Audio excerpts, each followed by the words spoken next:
बाजार के अंदर फैली हुई गलियों और मोहल्लों के लिए करिश्मा ही था कि उनका सुख दुख बाजार में समा जाता।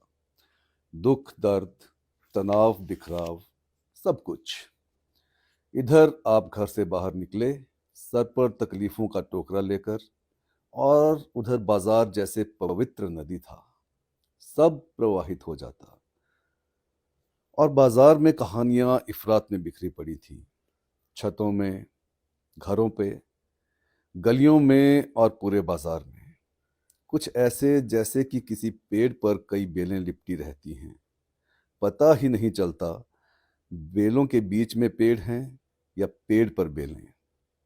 जैसे कूजे के फूल झरते हैं सुबह और ओस उन पर झिलमिलाती रहती है थोड़ी देर तक सूरज उगने से पहले। बस उतनी सी देर के लिए झलक मिल पाती थी इन कहानियों की। जिस भी झलक को सही वक्त में बाजार सहेज लेता, वही कहानी बाहर आ पाती, बाकी की अनकही रह जाती। इधर पलक झपकी नहीं कि उधर कहानी आंखों से ओझल हुई नहीं।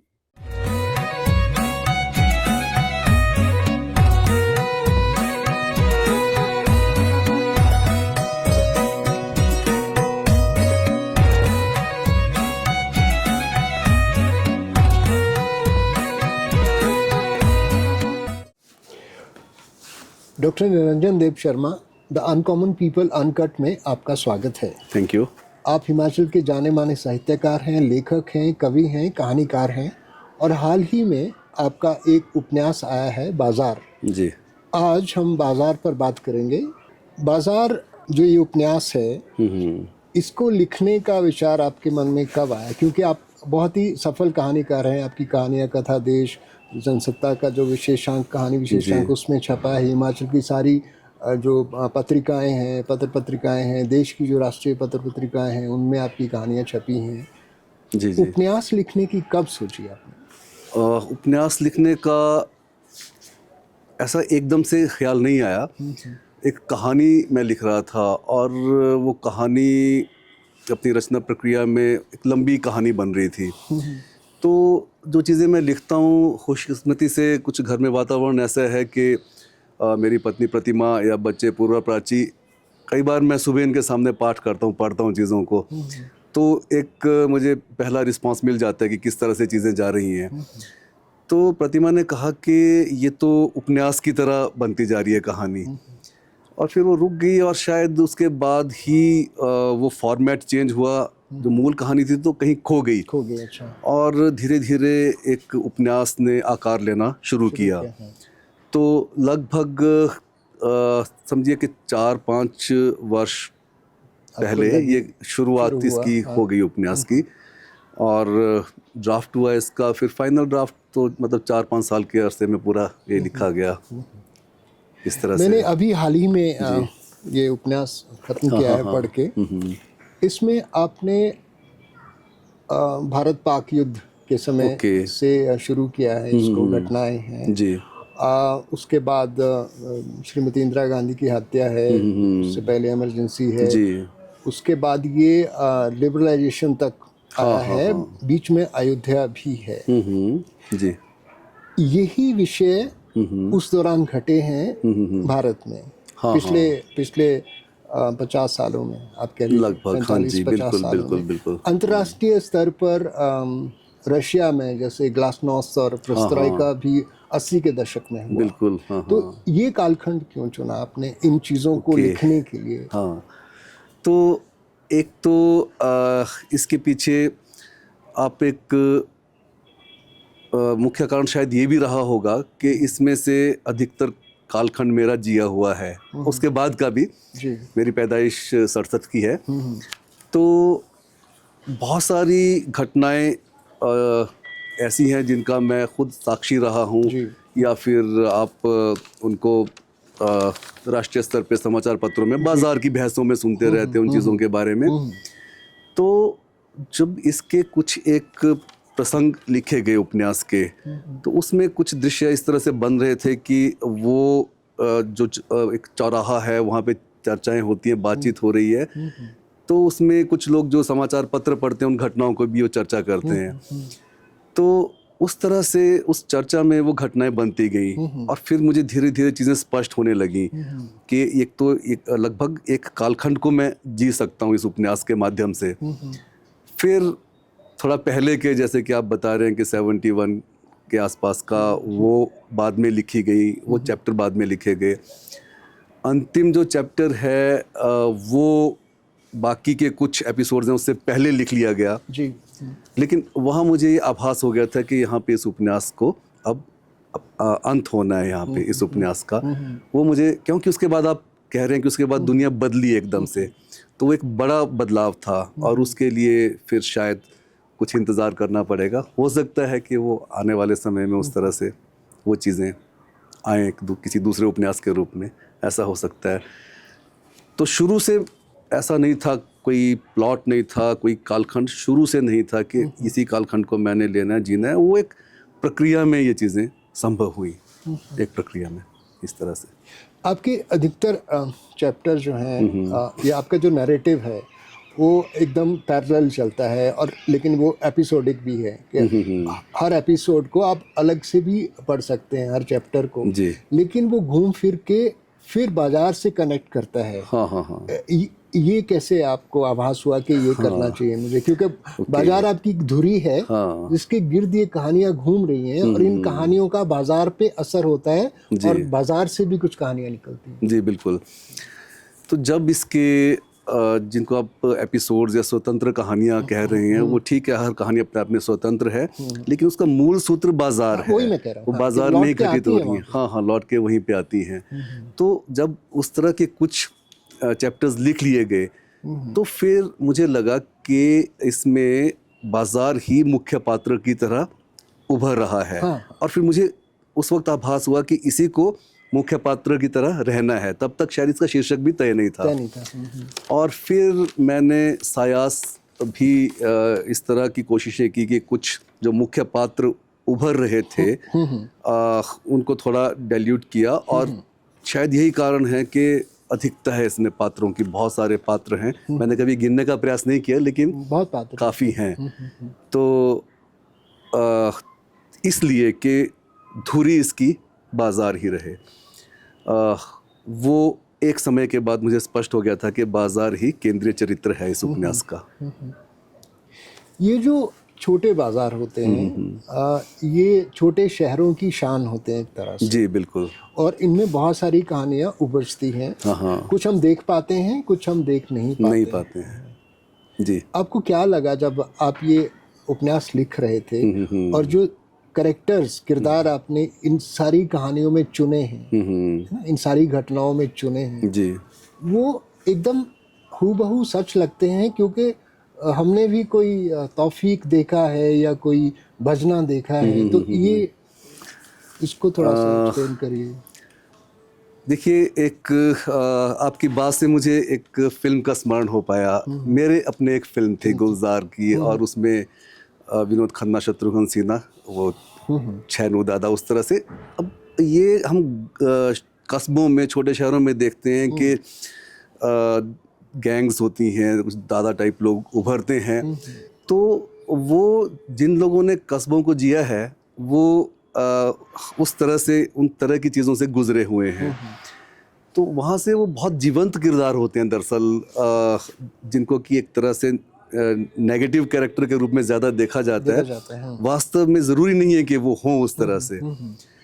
तो और कैसे उनकी जो ऊर्जा है उसको रचनात्मक दिशा में ढाला जा सकता है। एक नेताजी नाम के चरित्र इस काम को करते हैं। उस तरह के भी लोग समाज में होते हैं, वो अपनी भूमिका का निर्वाह करते हैं, और उस तरह के लोगों का समाज में होना बहुत ज़रूरी होता है। जब वो नहीं होते हैं तो समाज में असंतुलन एक तरह का आ जाता है। तो दोनों तरह की, उस तरह की फोर्सेस का भी हावी रहना ज़रूरी है।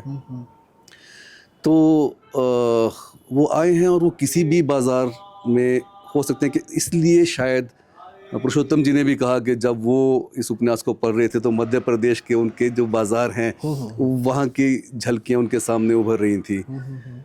तो कोई भी, जैसे मैं पढ़ रहा था तो मुझे भी लगा कि इसमें से बहुत सारी चीज़ें हमारे आसपास हुई हैं और हम भी ये चीज़ें जानते हैं। It makes it very readable, you know. जी because we start identifying with the characters कि जी, जी। मेरे साथ मैंने उसको देखा है, उसने ऐसे किया है। जी आपके इसमें कुछ एक अध्याय में बहुत अच्छे रोमांटिक कहानियां हैं। जी जी बहुत जी बहुत बिल्कुल, बहुत हाँ। खूबसूरत रोमांस है उसमें। अ, इसको are you a romantic person by heart?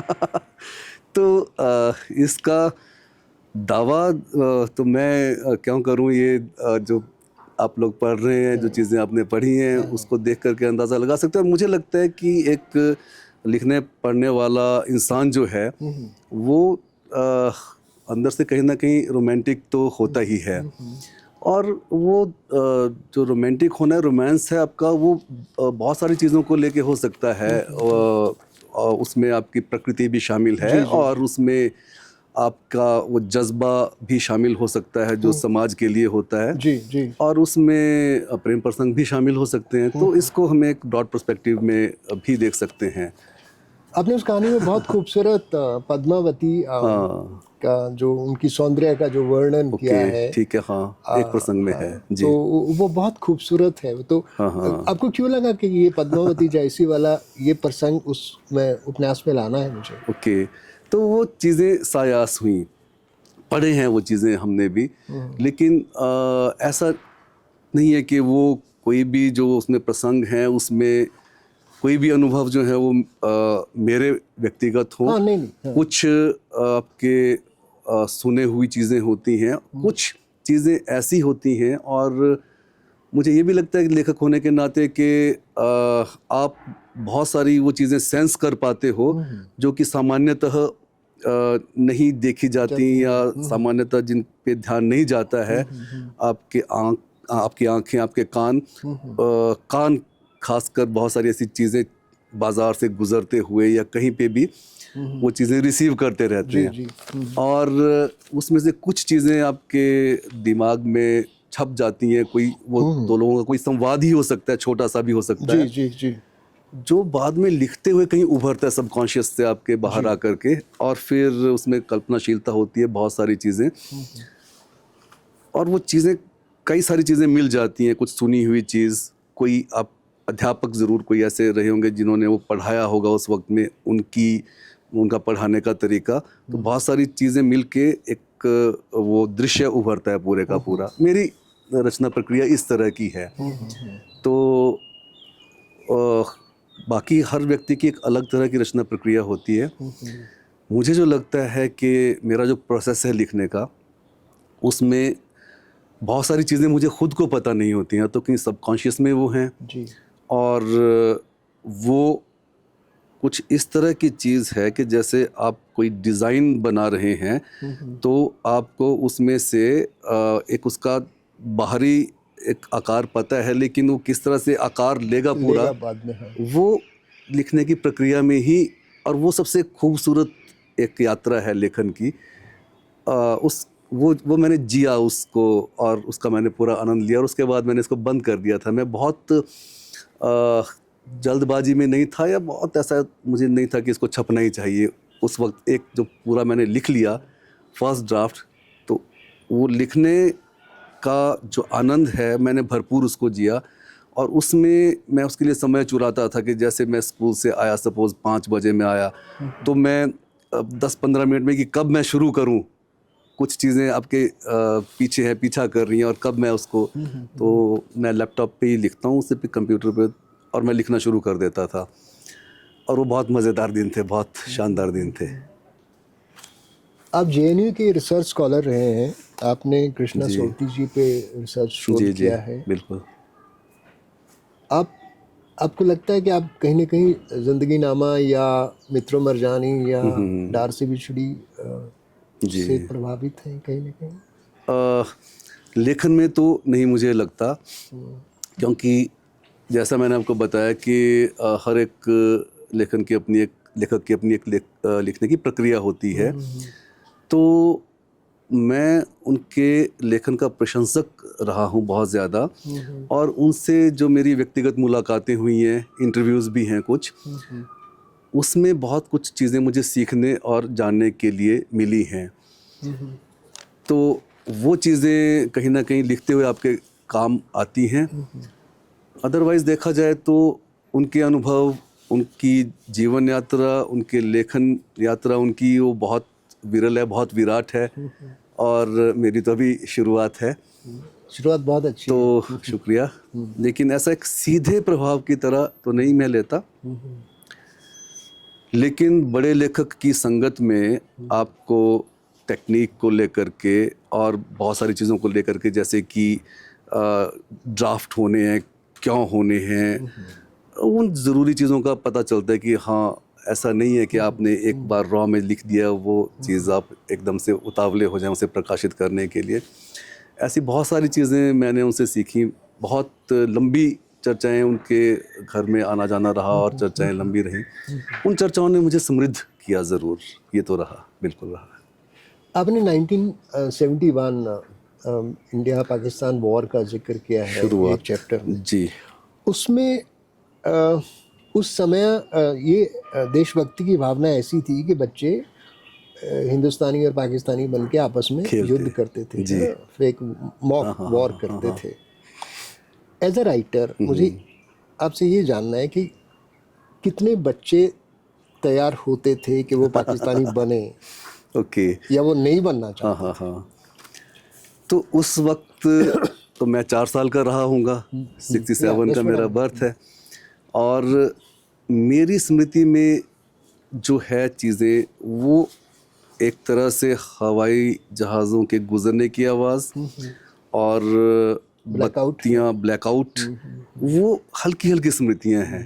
वो खेल मेरी स्मृति में, मेरी इससे थोड़ी ज़्यादा होंगी आपकी थोड़ी सी, लेकिन उस वक्त के खेल मेरी स्मृति में नहीं है। और वो जो एक एपिसोड बना जिसमें बच्चे खेल रहे हैं, तो ये एक मैंने अपनी कॉमन सेंस से वो चीज़ आई होगी वहाँ पे कि कोई नहीं होगा तैयार आपका दूसरा ग्रुप बनने लिए, क्योंकि हम एक सामान्य तौर पे समाज जो है वो एक दुश्मन के नज़रिए से देखता है, तो वो बच्चों में भी वो नज़रिया उतर आता है कहीं ना कहीं, एक खेल में भी वो चीज़ आ जाती है। मेरे अनुभव का हिस्सा नहीं है वो, लेकिन एक सामान्य समझ से मैंने शायद, क्योंकि मैंने वो जिया है, और उस टाइम कोई भी पाकिस्तानी सोल्जर नहीं बनना चाहता था। ठीक है, ये स्वाभाविक भी रहा होगा, क्योंकि इसलिए मुझे वो प्रसंग बहुत खूबसूरत लगा।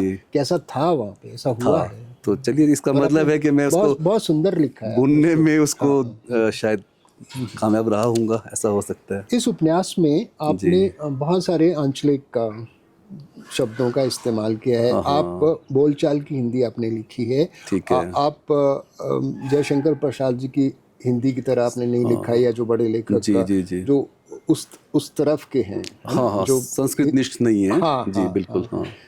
ये क्यों चुना आपने, जबकि आप विद्वान हैं, आप नहीं, ऐसा नहीं है, नहीं ऐसा तो नहीं है। हाँ, चुनाव वाली जो बात है उसमें ये था कि मुझे बाजार को जिंदा करना था, और बाजार का अपना एक मुहावरा है, उसमें जब तक स्थानीयता नहीं है वो बाजार हो ही नहीं सकता है। और जिस बाजार का मैंने चुनाव किया है, हालांकि मैं ये चाहता था कि वो उसमें ध्वनित ना हो कि ये कौन सा बाजार है, उसकी कोशिश की गई है, लेकिन फिर भी कहीं आप उससे बहुत ज़्यादा नहीं बच सकते। तो वो स्थानीयता वाला मुहावरा उसमें आना बहुत ज़रूरी था, और इसलिए मैंने उसमें बोलचाल वाली हिंदी को लाया है। और साथ में जो अलग अलग तरह के कैरेक्टर्स हैं, कुछ उसमें दुकानदार हैं, या कुछ पढ़े लिखे जो समाचार पत्र वगैरह पढ़ते हैं, थोड़ा पढ़ा लिखा वर्ग माना जाता है, उनकी अलग भाषा है। जो यंगस्टर्स हैं, कॉलेज में पढ़ने वाले हैं, दादागिरी करते हैं, उनकी अलग भाषा है। और जो बुजुर्ग हैं, उनकी एक अलग बोली भाषा है। साथ में एक चुनौती ये भी थी कि हिंदी भाषी पाठक के लिए वो अपठनीय भी ना हो। तो इन दोनों चीज़ों में संतुलन साधने की कोशिश मैंने की है। अब उसमें कितना वो पठनीय हो पाया है, ये तो जी निश्चय ही बहुत पठनीय है। हाँ, तो ये इस वजह से ये था कि उसके बिना वो बाज़ार जिंदा नहीं होता ना, वो एक नकली बाज़ार बन जाता, एक आरोपित बाज़ार बन जाता, अगर मैं उसमें बहुत एक तरह की हिंदी, जो संस्कृत निष्ठ हिंदी लाने की कोशिश करता, तो वो तो फिर लेखन के विपरीत चली जाती चीज़ शायद। जी एक जिक्र है, एक चैप्टर है मिसेस गांधी की हत्या के बाद का। जी जी। उसके बाद जो नरसंहार हुआ हाँ हाँ। पूरे देश में, जी। और हमारा हिमाचल उससे अछूता नहीं था। नहीं था। जी। आपको वो सब वो सब जो आपने लिखा है, आपको लिखते वक्त तकलीफ हुई?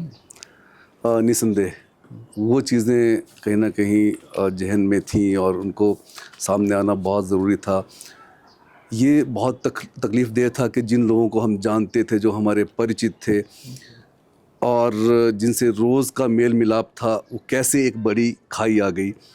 तो ये एक तरह से ये सांप्रदायिक चीज़ भी थी, और उस दृष्टि से देखें उन मायनों में तो सांप्रदायिकता एक तरह का जहर तो घोलती है समाज में। और जिन लोगों को आप अपना बहुत करीबी समझते हैं, वो दूसरे संप्रदाय के होने की वजह से दुश्मन की तरह दिखाई देने लगते हैं।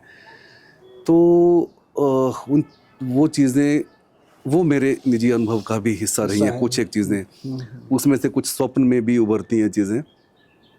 तो वो एक दुखद पहलू है, और इंसान के तौर पे या समाज के तौर पे हम और दुनिया में बहुत सारी जगहों पे आज भी हम देखते हैं कि इस तरह के तनाव जो हैं वो रहते हैं हमेशा, और इस तरह की घटनाएं घटती रहती हैं जो नहीं घटनी चाहिए, मतलब जो हमें कमतर इंसान बनाती हैं।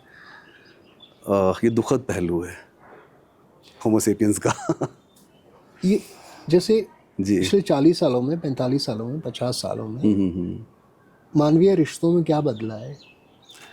तो ये जहाँ तक हिंसा की बात है।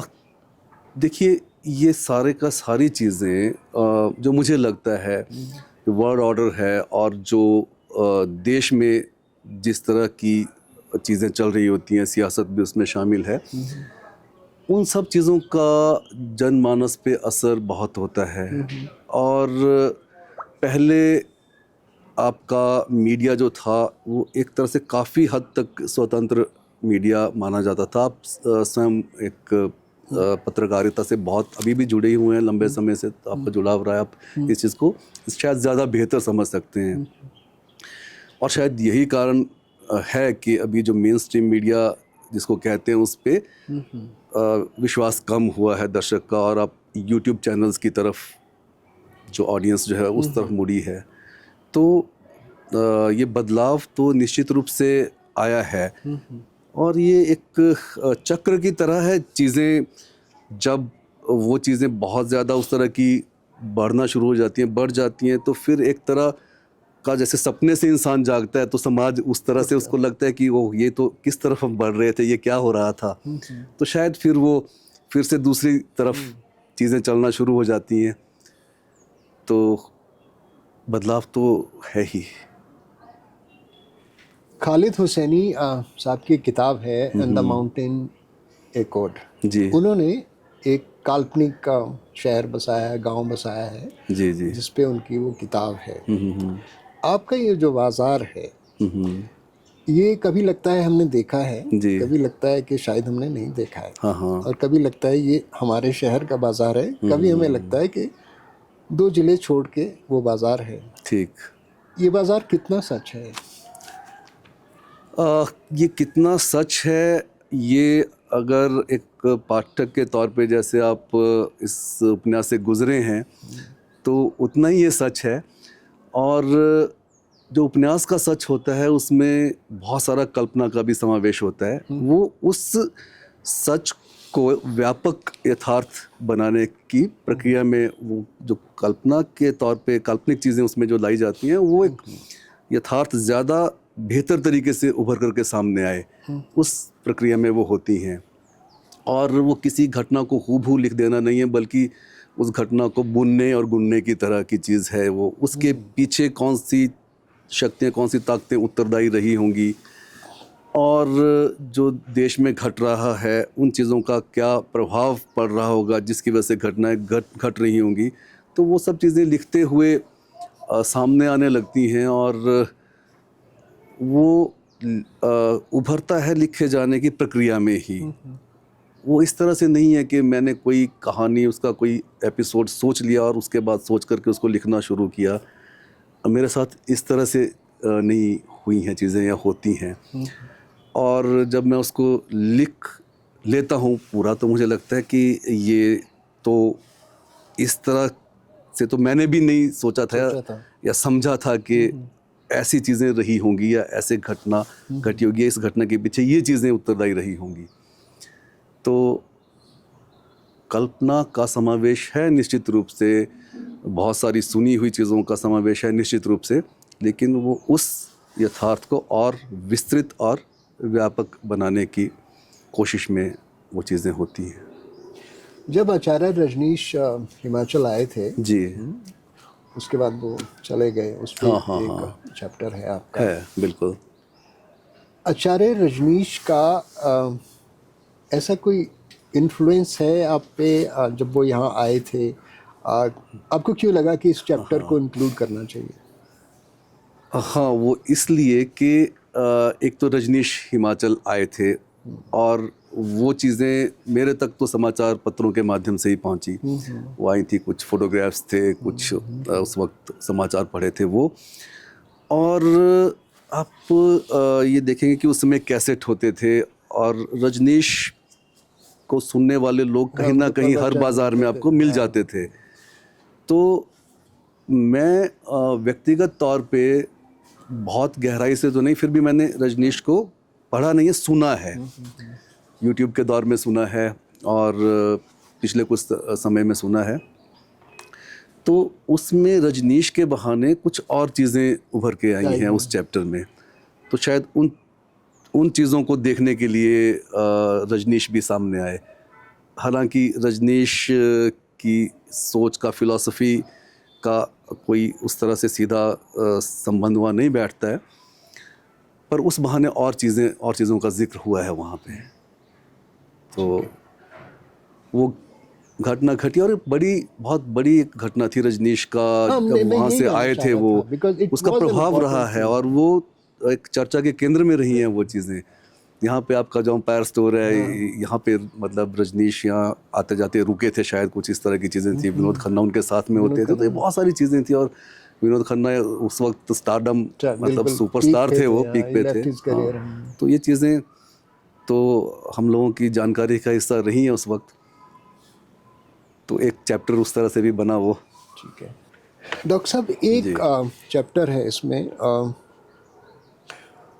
सीमेंट को लेके, फैक्ट्रीज को लेके, परमाणु को लेके, वहाँ पे जो ये सब हुआ है, पर्यावरण को लेके। तो इस पे कुछ कहिए। आपको ये विषय बहुत ज़रूरी था उठाना और आपने उठाया है। तो आपको लगा कि इसको शामिल करके और जागरूकता बढ़ाई जा सकती है लोगों में? हाँ, क्योंकि जब वो बरवाना फैक्ट्री आई थी तो उसके आसपास जो 10 किलोमीटर का एरिया है, वो बहुत मतलब लोग बहुत हेल्थ इश्यूज थे उनके, बहुत ज़्यादा ट्यूबरकुलोसिस हो गया था, उनको दूसरी सांस की बीमारियां हो गई थी, लेकिन किसी ने उस पर गौर नहीं किया। और अब उनकी जनरेशंस खराब हो रही हैं। बिल्कुल। हाँ, तो वो दौर के लगभग मैं वहाँ पे था और वो चीज़ें हमें उस वक्त युवा थे हम, तो बहुत परेशान करती थी। पर्यावरण को लेकर के उतनी जागरूकता नहीं थी। और वो चीज़ें सारी बहुत बाद की चीज़ें हैं कि आपने कोई इस तरह के इक्विपमेंट्स लगाने हैं, कोर्ट के ऑर्डर्स हैं, गवर्नमेंट के ऑर्डर्स हैं, वो बहुत बाद की चीज़ें। उससे पहले तो मतलब एक तरह से वो एक परत वहाँ पे रहती थी, उसकी सीमेंट की धूल की। तो वो चीज़ से समाज गुजर चुका था, वो लग चुका था। और दूसरा प्लांट लगने की प्रक्रिया में था, जिसके प्रसंग इसमें आते हैं, जिसके विरोध के प्रसंग हैं। उस विरोध समाज की तरफ से वो आया था सामने। और ये बहुत खूबसूरत बात थी कि उस इलाके की तरफ से जहाँ पे कि ये फैक्ट्री लगने वाली थी, उसके प्रलोभन थे और बहुत सारी चीज़ें थी। तो कैसे जनता को जागरूक किया जाए, कुछ लोग उसमें भूमिका निभाते हैं अपनी। तो एक और हमारे साहित्यिक मित्र हैं कृष्णचंद्र महादेविया। तो महादेविया जी के बहुत सारे अनुभव हैं। कभी उनसे मिलना होता था तो मैंने सायास भी चर्चा की उनसे इस बारे में लेकर के। और मैं उनका शुक्रगुजार हूँ, उन्होंने कुछ मेरे साथ उस समय की जो उनके पास चीज़ें थी, कविताएं थी और दूसरी चीज़ें थी, वो भी शेयर की थी। और कुछ अनुभव का हिस्सा हैं कि पर्यावरण को उस वो ना लगे सीमेंट फैक्ट्री और उसके विरोध में जुलूस निकल रहा है, लेकिन बाज़ार उसमें शामिल नहीं है उस शामिल तरह नहीं से, है। क्योंकि उसका असर बाज़ार पे नहीं हो रहा है। हाँ। बाज़ार तो उसको अपने आप को फैलता हुआ देखने के लिए उस चीज़ को एक तरह चाहता से है कि आमंत्रित हो। करना चाहता है कि वो संभव हो, ताकि बाज़ार और व्यापार बढ़े। बाज़ार की चिंता ये नहीं है कि पर्यावरण बराबर, हाँ। को लेकर के जो नुकसान होने वाले हैं, वो बाज़ार की चिंता नहीं है। तो उस तरह से वो विरोधाभासी चीज़ें सामने वो आ पाई उसमें उस तरह से। और इसमें संघर्ष जिन लोगों ने किया, वो कम बड़ा संघर्ष नहीं था। वो अपनी लड़ाई लड़ते हुए हाई कोर्ट से लेकर सुप्रीम कोर्ट तक पहुँचे और उस लड़ाई को जीते। ये बहुत बड़ी बात है कि उस लड़ाई में उनकी जीत हुई। फिर उसमें जो चरित्र उभरते हैं, वो पात्र वो कहीं कहीं और जगह से या और अनुभवों से आए हैं वो, लेकिन वो इकट्ठा हो पाए हैं वहाँ पे। जैसे उसमें एक युवती भी है, वो लाल कोटी वाली, जी, जो जी। उसमें बाद में उसको भी लीडर मान जाते हैं। तो वो चीज़ें लिखने की प्रक्रिया में संभव हुई हैं। वो एक तरह से देखी हुई चीज़ें नहीं है, वो उस चैप्टर को लिखे जाने की प्रक्रिया में संभव हुआ है कि ऐसा भी संभव है, होता है और होता भी है समाजों में। ऐसा नहीं है कि नहीं होता है उस तरह से। तो वो ज़रूरी हिस्सा था उसका वहाँ पे आना, क्योंकि वो उस तरह के पर्यावरण के संदर्भ जो हैं, वो कहीं भी, खासकर जो पहाड़ी इलाके हैं हमारे, वहाँ से तो वो जुड़ते ही हैं सारे संदर्भ। किसी ना किसी तरह से पर्यावरण को नुकसान पहुँचा ही है। आपका जो शीर्षक है उपन्यास का, बाजार, हाँ हाँ इसमें जितने भी अध्याय हैं, जितनी जी। भी कहानियां हैं, वो लौट के बाजार में आती हैं वापस। वो कहीं भी चली जाएं, हाँ हाँ वो आती हैं। इस कनेक्शन को आपने कैसे संभव किया कि कहानी कहीं भी घूम जाएगी, लौट के वहीं आएगी? हाँ, तो ये जो नियंत्रण कह रहे हैं आप, ये या फिर एक ये कोशिश के बाजार तक ही लौट करके आए सब लोग वापस, पाठक भी और वो। तो जब इसके क्योंकि कहीं ना लगभग, कहीं इनका जिक्र बाजार में होता है, बाद जी में जी, बीच बीच में होता रहता है। तो जब इसके कुछ एक चैप्टर्स लिख लिए गए थे, उसमें से शुरुआती जो थे, मान लीजिए कि लगभग 8-10 के करीब, तो उसमें से मुझे फिर 3-4 एपिसोड्स हटाने पड़े जो उस लय को तोड़ रहे थे, भंग कर रहे थे। वो हट गए, वो वहाँ से, उनको हटना पड़ा वहाँ से। और तब मुझे लग गया कि उसके बाद जो बचे हैं 7-8 चैप्टर, ये बन रही है, ये दायरा बन रहा है और ये बाजार तक लौट कर आ रहे हैं। और इसके बाद की जो घटनाएं हैं, वो भी बाजार में घटनी है, लौट के उनको बाजार तक ही आना है, उनका संबंध ही बाजार से है। और जो कहीं ना कहीं उसके पीछे जो पहला चैप्टर, जो एक भूमिका की तरह का चैप्टर है, जो बाजार है, जो कि सारे तनाव और दुख जहाँ तिरोहित होते हैं और बहते रहते हैं, जो सारी चीज़ें हैं, उस वो एक ध्वनि जो थी वो लिखा गया। और लिखने के बाद मुझे एहसास हुआ कि ये ध्वनि जो है, इसको पकड़ के रखा जाना ज़रूरी है। ये लय है पूरे उपन्यास की, उसका। उसके बाद मैंने उस चीज़ को ध्यान में रखा ज़रूर लिखते हुए। और जो उस लय को भंग कर रहे थे चैप्टर्स, उनको हटा वो दिया। बहुत निर्ममता से हटा दिया गया उनको। हाँ, कि वो कोई और कहानियाँ हैं, उनका इससे संबंध नहीं है। नहीं है। 6 दिसंबर का एक हादसा है इसमें, जो बाबरी मस्जिद डेमोलिशन का जी, है। अंतिम चैप्टर है वो। उसको लिखना कितना मुश्किल था आपको? वो भी उसी तरह की चीज़ थी कि जिस तरह से 84 वाला प्रसंग है, हालांकि उसका सीधा असर बाजार पे नहीं हुआ था। इसीलिए मैं हाँ, जानना मेरी चाह स्मृति रहा हूँ में। कि लेकिन फिर भी उसका जो एक अदृश्य तनाव है, जो कि दिखाई तो नहीं पड़ रहा था लेकिन था, हाँ, अंडर करंट वहाँ पे जो अंडर करंट माइनॉरिटी में बहुत ज़्यादा था। और वो चीज़ें मैं महसूस कर पाया हूँगा। और कहीं ना कहीं जो घटनाएं घटी देश भर में, वो सारी चीज़ें भी आप कहीं ना कहीं से ग्रहण कर ही रहे हैं। और बाज़ार ने उस चीज़ को कैसे देखा, और एक जागरूक व्यक्ति जो है वो कैसे व्यथित है और उसकी व्यथा कहाँ तक जा सकती है, जो कि विजनरी इंसान कोई है उसका वहाँ पे, वो सब चीज़ों की बुनत थी। कठिन तो ऐसा नहीं था कुछ भी, कठिन काम कठिन या ज़्यादा कठिन होना, लेकिन वहाँ पे चुनौती ये थी कि मैं चाहता था कि उपन्यास यहाँ पे रुक जाया करके अब, और उसको किस तरह से रुकना है, वो उस चैप्टर को जब दूसरी तीसरी या चौथी बार लिखा गया तब वो संभव हुआ। वो सारी घटनाएं कि नेताजी का ब्रेन हेमरेज और ठीकरी पहरा वगैरह, और उनका एम्बुलेंस में ले जाया जाना, तो वो एक तरह से मैं संतुष्ट हो गया कि हाँ, ये इसका समापन है। अब यहाँ पे आकर के उपन्यास रुक जाता है, रुक जाना चाहिए। आसान और मुश्किल वाली चीज़ें तो नहीं थी, पर इसका लिखा जाना ज़रूरी था।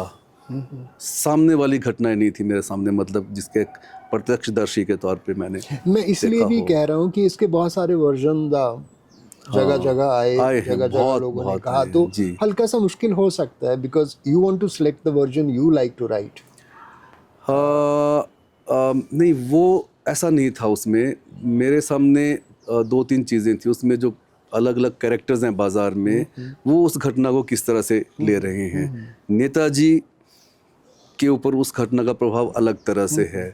जो बाकी कैरेक्टर्स हैं, एक तरह से देखिए, उसमें एक बहुत खूबसूरत चीज़ क्या है बाज़ार में, कि जो विपरीत विचारधारा के लोग हैं, वो उनमें मेल मिलाप है, उनमें चर्चाएं हैं, बहस मुबाहिसे हैं और मेल मिलाप है, और संकट की घड़ी में वो इकट्ठा होते हैं। तो आप देख रहे हैं कि नेताजी को अपनी गाड़ी में ले जाने वाले लोग जो हैं, वो एक अलग विचारधारा के हैं, और नेताजी की विचारधारा से जो लोग जुड़ते हैं, वो भी इस तरह से कहते हैं कि वो जो बाज़ार का रिएक्शन है, तो उनके लिए वो उतना बड़ा रिएक्शन नहीं है जितना कि नेताजी के लिए है।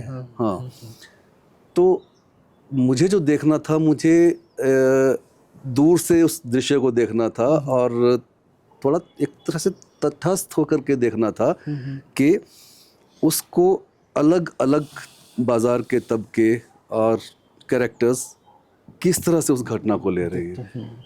तो सब पे उस घटना का असर नहीं है उतना जितना कि नेताजी के ऊपर है। हाँ, इस तरह से है। पूरा उपन्यास जो है, हम कोई भी चैप्टर उठा के पढ़ लें बाज़ार का, उसमें एक ख़ास क्वालिटी है कि आपने शब्दों से जो विजुअल्स क्रिएट किए हैं, हम उसे तस्वीर के रूप में देखने लगते हैं पढ़ते पढ़ते। ये कैसे संभव हुआ? बिकॉज कई बार हम टेक्स्ट लिख देते हैं, लेकिन हमें विजुअल नहीं दिखाई देते, we just read it as a text. लेकिन आपकी जो ये निपुणता है, मैं इसको कहूँगा, you transport the reader in a visual imagery, you start imagining thing, you start looking at thing. If you read it, if I have read a paragraph, that I can see those visuals, what is going on screen, but I am reading text. जी। So ये जो आपकी दक्षता है इसमें, इस पे कुछ बोलिए, क्योंकि सेंटेंसेस छोटे हैं, वाक्य छोटे हैं, भाषा सरल है, तो वो एकदम विजुअली ट्रांसपोर्ट हो जाते हैं शब्द। ओके, ठीक। तो मुझे थोड़ा मुश्किल लगता है लिखना इस तरह। जी, तो मुझे लगता है कि एक जो रचनात्मकता है या रचनात्मक साहित्य है, ये उसकी एक ज़रूरत भी है कि वो एक दृश्य की तरह जिंदा कर सके चीज़ों को।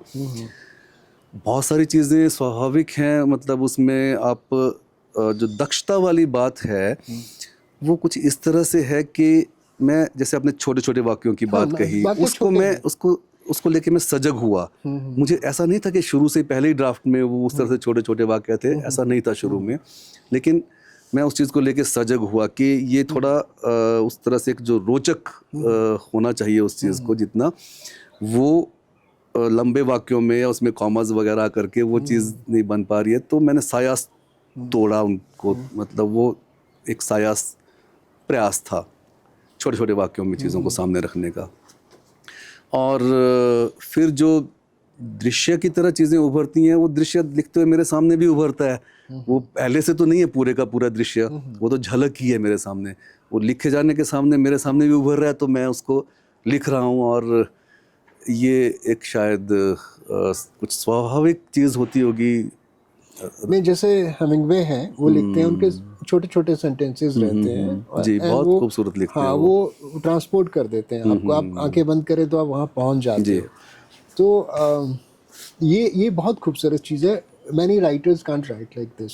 You have to struggle to see what he is writing और she is writing. So I must compliment you on this शुक्रिया, बिकॉज अगर ऐसा है तो। it transported me visually, you know, every street I can recall। मैं इस बाजार में जो भी मैंने गलियां पढ़ी या जो situations थी, वो मैं I can recreate them जी, तो visually, I can recreate them, so I think this is a wonderful thing to do। अगर आपको ऐसा लगा तो मुझे लगता है कि मेरा लिखना फिर सफल रहा उस तरह से, अगर ऐसा है तो। No, it is there। और लोग बोलेंगे, जो लोग अभी पढ़ेंगे इस उपन्यास को, I think they'll stop and tell you this thing कि नहीं उसी वैसी चीज़ें आई भी हैं इस उपन्यास को पूरी तरह से पढ़ने वाले और कई बार पढ़ने वाले, जो एक पाठक के तौर पे और एक आलोचक के तौर पे, वो राकेश कंवर जी, उन्होंने ये उपन्यास पढ़ा और ये इसका लिखा जाना भी कहीं ना कहीं, हालांकि जैसे मैंने आपको बताया कि मैं बहुत उत्साहित नहीं था कि इसको छपी जाना चाहिए, अब इसको प्रकाशित जल्दी कर देना है, ऐसा चीज़ें नहीं थी। बेशक प्रतिमा और पूर्वा प्राची मेरे बच्चे, इनको कोई एपिसोड में सुनाता था, तो जैसे आप बात कर रहे हैं कि ये तो बड़ा शानदार, एक बहुत सुंदर बन रहा है, दृश्य की तरह चीज़ें हैं, तो आप इसको पूरा करो, आप इसको छपवाओ। तो ऐसा नहीं, फिर कभी कोई और लेखक मित्र आ जाते थे, जैसे कभी मान लो गणेश भारद्वाज आए, मैंने उनको एक एपिसोड सुनाया, उन्होंने रिकॉर्ड कर लिया कि आप इसको करो, कंप्लीट करो, इस तरह से चीज़ें होती थी। तो शिमला में एक बार हम बैठे हुए थे, तो राकेश सर ने कहा कि आप बाकी चीज़ें छोड़ के इसको पूरा करो और कोई इसको पढ़ ले तो ज़्यादा अच्छा होगा। तो मैंने वैसे ही पूछा कि आप पढ़ेंगे, तो उन्होंने एकदम हामी भर दी। अब वो भाषा संस्कृति के अलावा सचिव के तौर पर और बहुत सारी जिम्मेदारियां, लेकिन बावजूद उसके इतना वो पढ़ते हैं, अपने आप में बहुत असाधारण चीज़ है, बहुत असाधारण वोरेशियस रीडर, बहुत पढ़ते हैं। और फिर ना केवल पढ़ना, बल्कि वो हर उसके जो एपिसोड हैं या चैप्टर्स हैं, उनको देख करके राय देना अपनी, और उसमें ये देखना कि कोई उसमें टेक्निकल चीज़ें हैं, जैसे कि शब्दों के हैं दोहराव हैं, कहीं गलत आ गए हैं, वो सब चीज़ें बहुत बारीकी से, और उसको लेके सुझाव देना। तो फिर मेरे ऊपर क्या आ गया कि मैंने तो कह दिया था कि पूरा लिख दिया ये, मतलब जबकि वो लिख भी दिया गया था, लेकिन जब उसके फाइनल ड्राफ्ट की तरफ जा रहा था तो कुछ चैप्टर्स और उभर रहे थे, कुछ प्रसंग और उभर रहे थे, मैं उनको भेजता जाता था, वो पढ़ते जाते थे। इसी वजह से शायद ये पूरा लिख दिया गया, मतलब या फिर इस रूप में लिख दिया गया कि उसका प्रकाशन संभव हो सके। तो इस तरह से भी एक बहुत खूबसूरत घटना घटी जीवन में। एक चैप्टर है, मैं जानना चाहूँगा वो कितना सच है, मतलब सच के कितना करीब है वो। संचार जो क्रांति आई थी और कोई संचार मंत्री थे और उनके बारे में आपने लिखा है, तो उनको आप कैसे देखते हैं? हाँ, उसी तरह से जिस तरह से चीज़ें उपन्यास में या चैप्टर में आई हैं, वो हम सब लोग उस घटना के साक्षी हैं, और लोगों ने अलग अलग तरह से उसको लिखा है। उदय प्रकाश ने दिल्ली की दीवार नाम से कहानी लिखी थी, सांकेतिक कहानी थी वो बहुत, कि जिसमें से कि वो दीवारों में से वो तोड़ते हैं तो उसमें से रुपया निकलता है वगैरह चीज़ें। मैंने एक अलग तरह से लिए, वहाँ पे दो चीज़ें एक समानांतर तौर पे घट रही थी। एक तो उसमें ये था कि एकदम से रोजगार युवाओं को मिलना शुरू हो गया था। एक इंटरप्ट करता हूं। हाँ बिल्कुल, उनको एक तबका है जो उनको भगवान मानता मसीहा मानता है, मसीहा। बिल्कुल बिल्कुल। और एक तबका जब वो पकड़े गए या जो उनके साथ हुआ, वो कहता था कि करप्शन है या भ्रष्टाचार है, लेकिन कुछ लोग उनको अभी भी भगवान मानते हैं डिस्पाइट दैट। जी बिल्कुल। तो as a writer, how difficult was it for you to prove that he was not a मसीहा और ही वाज नॉट? तो किसी भी या बहुत सारे राजनेताओं के साथ ही दोनों ही चीज़ें चलती हैं, समानांतर चीज़ें हैं ये, कि आप एक साथ दो चीज़ें, एक साथ आप मसीहा भी हो और एक साथ अचानक कभी वो भ्रम टूटता है और उसमें बहुत सारा एक जो करप्शन है, भ्रष्टाचार वाली चीज़ें वो भी उजागर होती है। तो वो दोनों ही चीज़ें घटी एक दौर के बाद। उसको बाजार ने किस तरह से देखा, बाजार के लिए उस चीज़ों के घटने के बाद भी वो एक जो नेता हैं वो मसीहा ही हैं। और ये सिर्फ बाजार की बात नहीं है, ये कहीं पे भी आप देख लो, ये आपको दिखेंगी बहुत सारी जगहों पे चीज़ें कि आप समाचार पत्रों में जो चीज़ें छपती हैं, प्रकाशित होती हैं, या कोर्ट में जो केसेस जाते हैं, वो एक अलग चीज़ होती है, और जनता के बीच में छवि और एक कनेक्ट एक राजनेता का वो अलग होता है। तो दोनों समानांतर चलने वाली चीज़ें हैं ये, और बाजार उसको दोनों ही पहलुओं को देख रहा है और दोनों के ही बारे में चर्चा कर रहा है। और उस चर्चा से वो निर्णायक जब चीज़ें हैं, वो तो चुनाव के परिणाम हैं, वो बताते हैं कि फिर क्या, किस तरफ बाजार मुड़ा या समाज मुड़ा, वो बताता है। लेकिन डिस्कोर्स में तो सारी चीज़ें आती हैं, ये दोनों ही चीज़ें आती हैं। तो वो एक संतुलन लेकर के अलग अलग पर्सपेक्टिव हैं उसके। युवाओं को रोज़गार मिल रहा था तो वो उसमें थे कि देखिए एकदम से क्या क्रांति आ गई एक तरह से, और वो भी हुआ ही है, तो वो उस तरह से देख रहे थे। समाज का हर तबका अलग अलग तरह से चीज़ों को देखता है। फिर चाहे वो संचार क्रांति की बात हो या 84 की बात हो, इमरजेंसी का दौर हो, इमरजेंसी के भी आपको पक्षधर भी मिल जाएंगे, ऐसा नहीं है, बेशक कम मिलेंगे लेकिन मिल जाएंगे।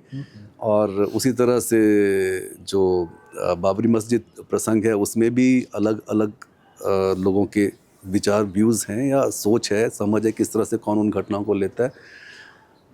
पर समाज में जो बड़ी घटनाएं होती हैं, उनके जो प्रभाव हैं, वो फिर जो फैब्रिक होता है एक समाज का, उसको छिन्न भिन्न कर देती हैं। कुछ घटनाएं उसको छिन्न भिन्न कर देती हैं, वो लंबे समय तक असर रहते हैं उस समाज पे।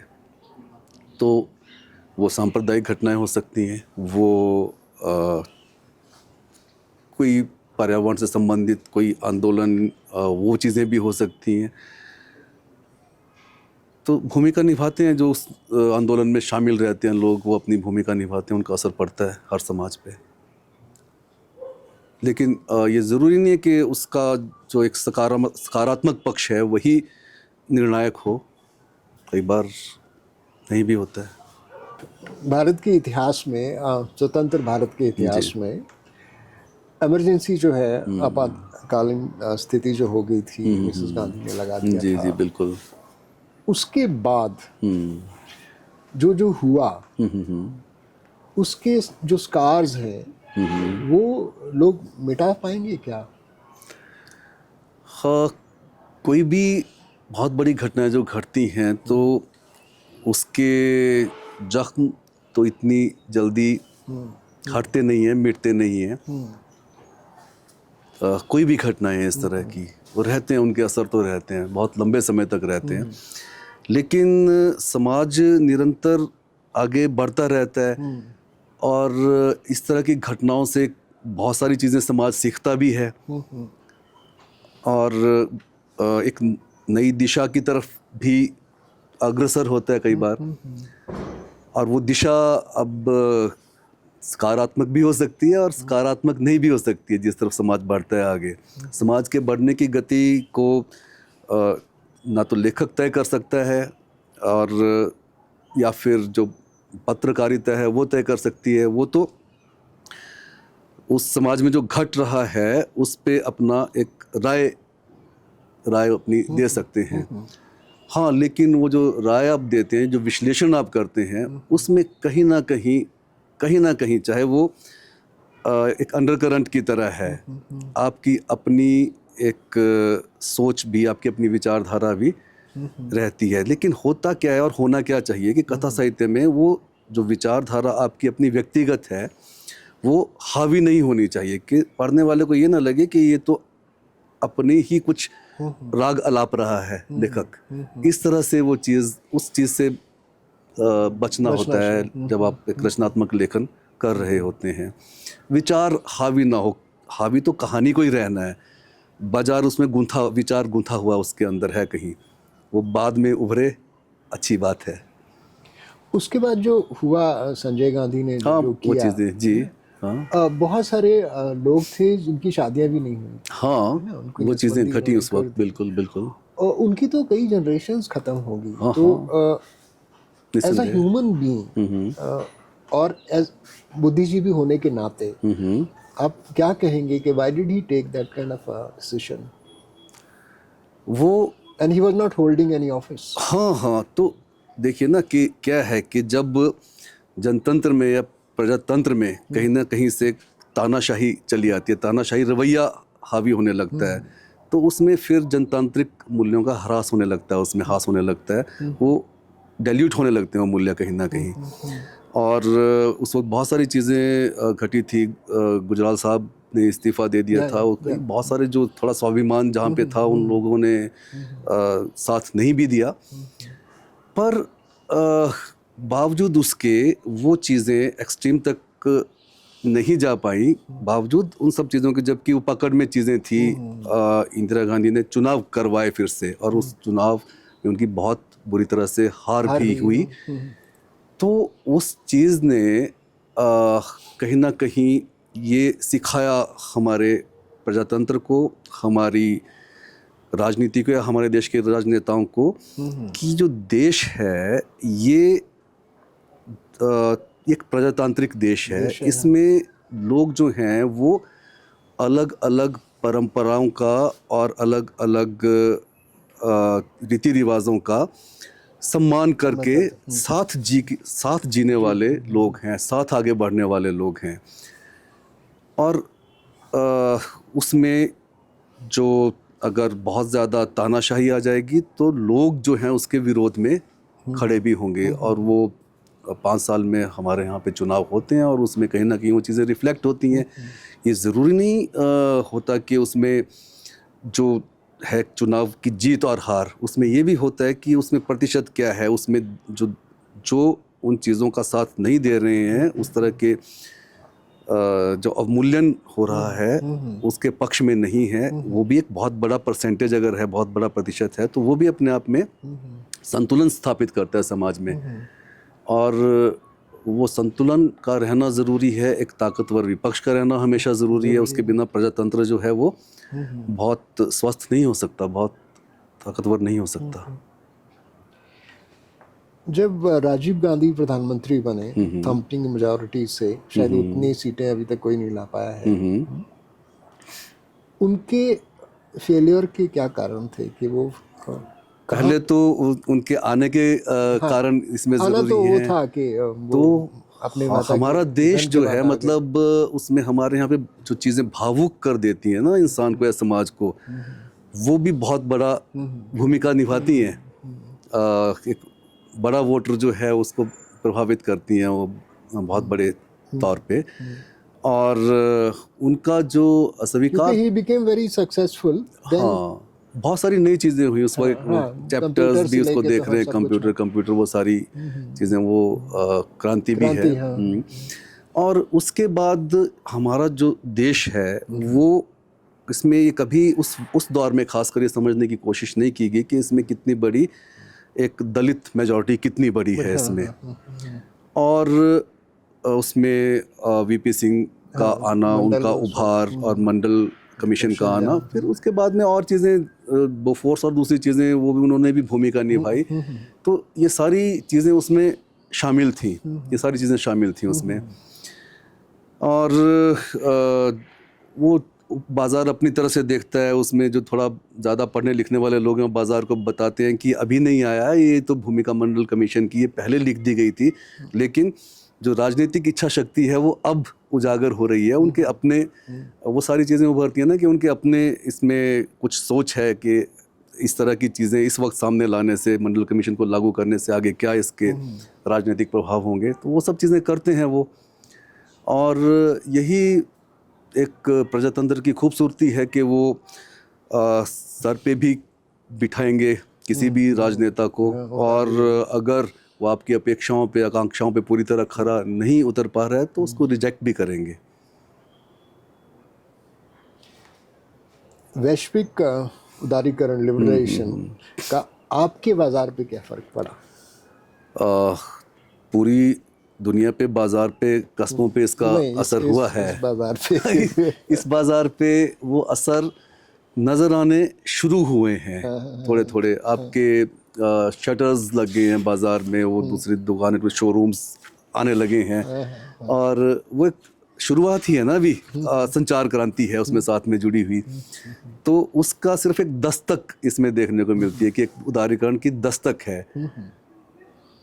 अब वो उसके बाद की चीज़ें अगर संभव हुआ कुछ आगे और लिखा जाना, तो उसमें तो वो एक बहुत बड़े उसका उदारीकरण एक बहुत बड़ा उसका हिस्सा होगा, और उसके प्रभाव, उसके आगे की चीज़ें अगर लिखी जाती हैं तो यहाँ तो सिर्फ एक दस्तक की तरह है। बाजार 2 की उम्मीद कर सकते हैं? कर सकते हैं मेरे ख्याल से। अब मुझे ऐसा लगने लगा है, क्योंकि कुछ उसकी चीज़ें छुटपुट जो हैं वो बीच में कभी मुझे मेरे तक वो जैसे आई हैं, तो वो लिखवाया है मेरे से उन चीज़ों ने थोड़ा थोड़ा कुछ, तो मुझे लग रहा है अब वो किस शीर्षक से आती हैं, किस तरह से आती हैं, बाद की बात है कि उसका स्ट्रक्चर क्या होगा, ये होगा या इससे डिफरेंट होगा कुछ, वो समय तय करेगा। अभी मेरे सामने भी वो स्पष्ट नहीं है, लेकिन हाँ, वो दस्तक जो है वो एक लेखक को भी बाजार ने दे दी है कि हाँ, इसके आगे की भी दुनिया है, दौर है, और वो बहुत बड़े, आपने खुद ही कहा कि बहुत बड़े परिवर्तन का दौर है वो अपने आप में चुनौतीपूर्ण है कि उस दौर को आप दर्ज कर पाता है बाजार या नहीं कर पाता है। करना चाहेगा, कितना कर पाता है ये समय बताएगा। हाँ। आपके जीवन में किन लेखकों का ज़्यादा प्रभाव रहा एज अ रीडर? मुझे नॉट एज अ राइटर। जो, हाँ, एज अ रीडर मुझे जो लेखक पसंद हैं, जिन मैं मतलब हिंदी के लेखकों की अगर बात करूं तो अज्ञेय, हजारी प्रसाद द्विवेदी, और उसके बाद निर्मल वर्मा का बहुत बड़ा मुझे बहुत मेरे पसंदीदा लेखक रहे हैं। फिर उससे थोड़ा आगे हम बढ़ते हैं तो कृष्णा सोबती, भीष्म साहनी, और विनोद कुमार शुक्ल, इनका काफ़ी असर रहा है। अभी भी ये खिलेगा तो देखेंगे, अभी मैं ये पढ़ रहा हूँ इन दिनों, और भी कुछ चीज़ें पढ़ रहा हूँ, उसमें से एक ये भी शामिल है। बहुत खूबसूरत, बहुत ही अलग उनका अंदाज़े बयां बिल्कुल अलग है। बीच में कई जगह मुझे तमस का फील आ रहा था आपके एक चैप्टर में, जब दंगे होते हैं वो सब। अच्छा, तो वो it was very well written. हाँ हाँ, वो आ सकता है उसमें, क्योंकि उन लोगों ने विभाजन को लिखा है, कृष्णा सोबती ने, भीष्म साहनी ने, या फिर अपने वो आधा गांव, कई बार नाम एकदम छूट जाते हैं, तो बहुत सारे उपन्यासों में वो लिखा गया है। मैं यहाँ पे तो शायद सिर्फ उसने बाजार ने कैसे उसको देखा, तो उस तरह से जिक्र के तौर पे चीज़ें चली आई हैं, उसका मूल नहीं है। नहीं, जो मार्काट वाला था ना उसमें, हाँ हाँ हाँ, वो चीज़ें हैं, वो सुनी हुई चीज़ों के से वो आई हैं वो चीज़ें, ऐसा है। तो वो चीज़ें आई हैं, और इसके अलावा पसंदीदा लेखकों में कुछ और लेखक छूट भी गए होंगे, लेकिन जो मतलब कथाकार हैं, इनका असर है। अभी नए लोगों को भी मैं कुछ पढ़ रहा हूँ, उसमें से प्रभावित करते हैं वो भी, जिनका थोड़ा लिखने का तरीका अलग है। फिर मंटो बहुत प्रभावित करते हैं, चेखव, हेमिंगवे, इन लोगों को मैंने कम पढ़ा है। जो विदेशी साहित्य अनुवाद ही उनके ज़्यादा पढ़ा है, दोस्तोयेव्स्की हैं, और कहानियाँ काफ़ी पढ़ी हैं। तो दुनिया में बहुत अलग तरह से खूबसूरत तरीके से लिखने वाले लोग हुए हैं।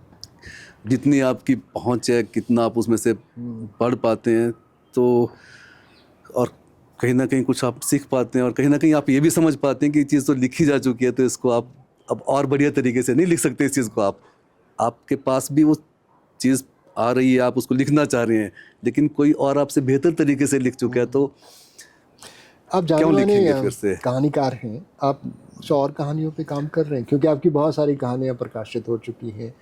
तो जाने माने तो नहीं प्रकाशित हो चुकी है, मैं मान लेता हूँ। कहानियाँ तो शायद निरंतर लिखी जाती रहेंगी, और कहानी ही मुझे अपील करती रही, जो मेरी विधा है, चाहे वो उस पर आलोचना लिखनी हो, उपन्यास और कहानी। उपन्यास लिखने का तो एक सायास नहीं था, ये अनायास हो गया। 91 में पहली कहानी लिखी थी और उसमें कहानी पर चर्चा हुई थी, तब मैं जेएनयू में था। तो उस चर्चा में राजेंद्र यादव, पुरुषोत्तम अग्रवाल, मैनेजर पांडे, इस तरह की हस्तियां भी शामिल थी। उस कहानी एक विभाग का कार्यक्रम था। फिर पहली कहानी और दूसरी कहानी को लिखे जाने के बीच में एक अंतराल काफ़ी है। बीच में मैं आलोचना में चला गया था, समीक्षाएं, आलोचना, वो चीज़ें काफ़ी मैंने करी उस बीच में। पर फिर बाद में कहानी विधा ने मुझे खींचा फिर से अपनी, और फिर अलग अलग विषयों पे वो अभी तक जारी है। और एक किताब संभवतः इसी साल आधार प्रकाशन से ही, उसमें देश निर्मोही उन्होंने कहा है कि वही इसको प्रकाशित करेंगे, तो संभवतः इसी वर्ष वो भी आ जाएगी। तो 9-10 के करीब कहानियाँ उसमें रहेंगी। ऐसा कुछ है जो आप कहना चाहें जो मैंने नहीं पूछा दर्शकों को, श्रोताओं को? नहीं, मेरे ख्याल से आपने लगभग बाज़ार पे ही विस्तृत रूप से बात होनी थी, तो आपने बहुत अपनी उपन्यास ना सिर्फ पढ़ा और समझा है, बल्कि आप फिर से मुझे वो जो लिखने की मेरी प्रक्रिया थी या दौर था, उसमें वापस आप मुझे ले गए, और वो घटित होता हुआ चीज़ें मुझे फिर से गुजरा मैं उस चीज़ से। मेरे लिए बहुत एक आनंददायक अनुभव रहा ये। जो नवोदित लेखक हैं, जो लिखना शुरू किया, जिन्होंने 4-5-6 साल से लिख रहे हैं, उनके लिए क्या कहेंगे आप? तो दो चीज़ें हैं। एक तो ऐसा होता है कि जो नवोदित नए लेखक होते हैं, उनसे खुद भी सीखने को मिलता है। कई बार वो आपसे ज़्यादा उनका पढ़त होती है, कई ऐसा भी होता है, और वो एक नई शैली लेकर के भी आते हैं। और ऐसा तो बहुत कोई कहना ठीक उपदेश की तरह की कोई चीज़ नहीं होती, लेकिन चाहे नए लेखक हों चाहे पुराने, लेकिन मुझे ये लगता है कि हाँ, अगर आप लेखन की दुनिया में हो तो आपको बहुत ज़्यादा पढ़ना भी चाहिए। मतलब लोगों ने क्या क्या और किस तरह से लिख दिया है, और इस तरह से लिख दिया है कि एक बार निर्मल वर्मा को भी कहना पड़ा कि कहानी का अंत हो चुका है, कहानी मर चुकी है, क्योंकि सब कुछ बहुत बेहतर तरीके से लिख दिया गया। उसके बाद भी अगर उस विधा को जीना है और आगे बढ़ना है, तो अलग तरह से आपको कहना पड़ेगा, अलग तरह से लिखना पड़ेगा कि वो चीज़ें अलग तरह से पाठक के सामने खुल कर के आएँ। आप बहुत अच्छे कवि भी हैं और समीक्षक भी हैं। आपकी कविताएं तो अनायास संभव हुई। एक दौर है बीच का जिसमें मैंने कविताएं लिखी कुछ, तो वो कुछ इस तरह से शायद लिखी गई होंगी कि मुझे लगा कि इन चीज़ों को मैं कहानी में नहीं कह पा रहा हूँ, और कविता में वो कह पाना संभव हुआ। और बहुत सारे जो मेरे दायरे में मित्र हैं, कवि हैं, तो फिर कविताएं भी उस बहाने मैं कविताएं पढ़ता रहता हूँ और कविता को भी समझने की कोशिश करता रहता हूँ। उसके बाद अब नहीं लिख रहा हूँ कविता, फिर से कविता बुलाएगी या आकर्षित करेगी, तो हो सकता है कि कुछ चीज़ें जो नई कहानी में कही जानी हो कह दी जाएं कविता में, लेकिन उस दौर में लिखी गई। ये था। आलोचना का भी ऐसा ही था कि फिल्मों में बहुत रुचि है आपकी, और फिल्म समीक्षा में, या आप फिल्मी हस्तियों के बारे में? फिल्म भी तो कहानी ही है उसके पीछे कहीं ना कहीं, और वो इससे आगे की विधा है। मतलब उस कहानी को आप पर्दे पे दृश्य को साकार करते हैं। जो लेखन है उसमें दृश्य पाठक के सामने छूट है कि वो अपने अपने तरीके से उस दृश्य को देखे, वो दृश्य अलग अलग तरीके से पाठक के सामने उभरे, और सिनेमा उसको साकार कर देता है। तो वो साकार करने वाले जो बहुत शानदार तरीके से साकार करते हैं उस दृश्य को पर्दे पे, उनको सलाम है। वो बहुत कठिन विधा है अपने आप में मेरे ख्याल से। तो कहानी से सीधी जुड़ी हुई विधा है, इसलिए मुझे आकर्षित करती है हमेशा। आपकी दिनचर्या जो है वो बहुत व्यस्त रहती है। आपका एक बहुत खूबसूरत स्कूल है जी, आपके इंटीग्रेटेड कोचिंग सेंटर्स हैं जी। आप लिखने के लिए समय कैसे निकालते हैं? लिखने के लिए समय निकालना तो नहीं, चुराना ज़रूर पड़ता है। और जो मैं काम करता हूँ, जिन तरह की चीज़ों से मैं जुड़ा हुआ हूँ, शिक्षा का क्षेत्र है, इसमें छात्रों से और युवा छात्रों से, और वो जिस तरह की चुनौतियों को गुज़र रहे होते हैं, वो चीज़ें भी कहानियों में आई हैं कहीं ना कहीं। क्योंकि वो मैं बहुत उन चीज़ों को जो उसके पर्दे के पीछे चीज़ें घट रही होती हैं, जो सामने दृश्य है, सामने कोई घटना, उसके पीछे क्या चीज़ें रही होंगी, वो चीज़ें परेशान करती रहती हैं।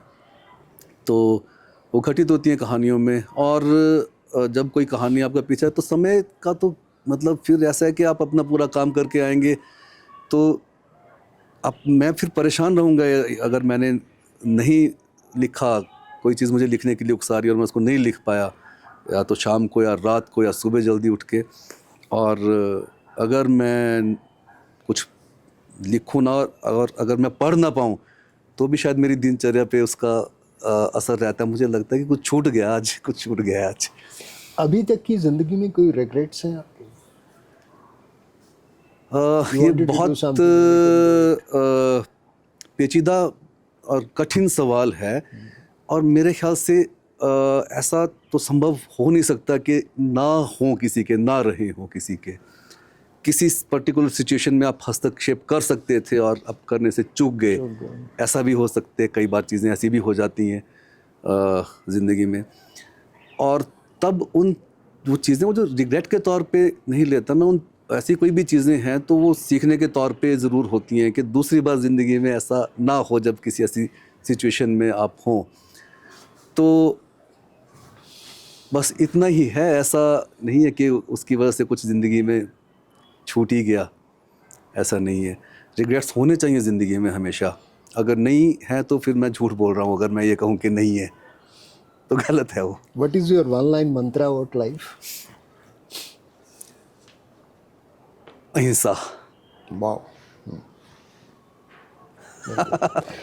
डॉक्टर निरंजन देव शर्मा, आपने हमसे बात की अपनी साहित्यिक यात्रा के बारे में और आपके हाल ही में आए उपन्यास बाजार के बारे में। जी जी, बाजार के लिए आपको ढेरों शुभकामनाएं, शुक्रिया। और हम बाजार 2 का इंतजार करेंगे। आप थैंक यू मुझे very much for your time. It was such a pleasure speaking to you. Thank you so same much. Here sir, आप मुझे इस यात्रा में लेकर के गए, ये अपने आप में एक बहुत अलग तरह की चीज़, अलग अनुभव था मेरे लिए इस पूरे इंटरव्यू में आपके साथ बैठना। और शुक्रिया आपका बहुत इस चीज़ के लिए। Thank you so much. Thank you. Thank you.